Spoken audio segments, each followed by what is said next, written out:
காலை வணக்கம்.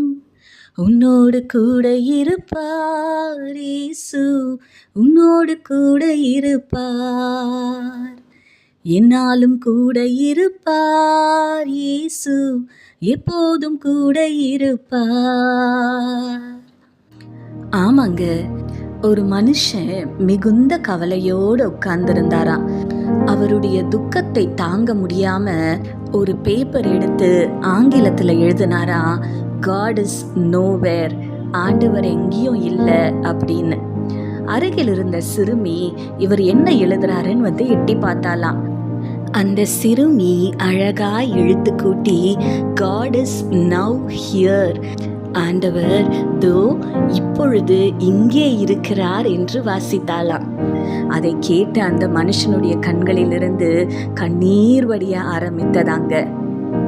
ஆமாங்க, இந்த காலை வேளையில் அநேக காரியங்களை குறித்து கவலையோடு இருக்கிறீங்களா? சோர்ந்து போகாதீங்க.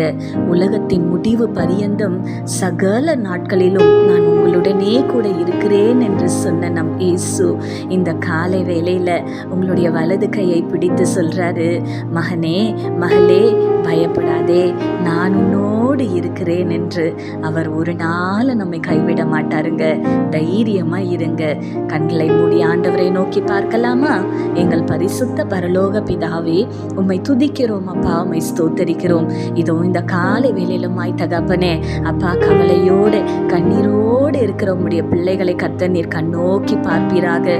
உலகத்தின் முடிவு பரியந்தம் சகல நாட்களிலும் நான் உங்களோடு கூட இருக்கிறேன் என்று சொன்னீரே அப்பா. இந்த காலை வேளையில உம்முடைய பிள்ளைகளுடைய வலது கையை பிடித்து பயப்படாதே, நான் உன்னோடு இருக்கிறேன் என்று சொல்லுகிறதற்காய் நன்றி ஆண்டவரே. அப்பா, உம்முடைய பிள்ளைகளோடு இருந்து கர்த்தர் நீர் நடத்த போவதற்காய் ஆண்டவரே, இந்த கடினமான பாதையிலிருந்து ஆண்டவரே நீர் கொடுக்க போகிற விடுதலைக்காய், அவர்களுடைய வாழ்க்கையில் நீங்க செய்ய போகிற அற்புதங்களுக்காய் உம்மை நன்றியோடு கூட துதிக்கிறோம். துதி கன மகிமை யாவும் உமக்கு செலுத்துகிறோம். இயேசு கிறிஸ்துவின் வல்லமையுள்ள நாமத்தினாலே கெஞ்சி மன்றாடுகிறோம் பிதாவே, ஆமேன். இந்த நாள் உங்களுக்கு ஒரு ஆசீர்வாதமான நாளாய் இருப்பதாக. ஆமேன்.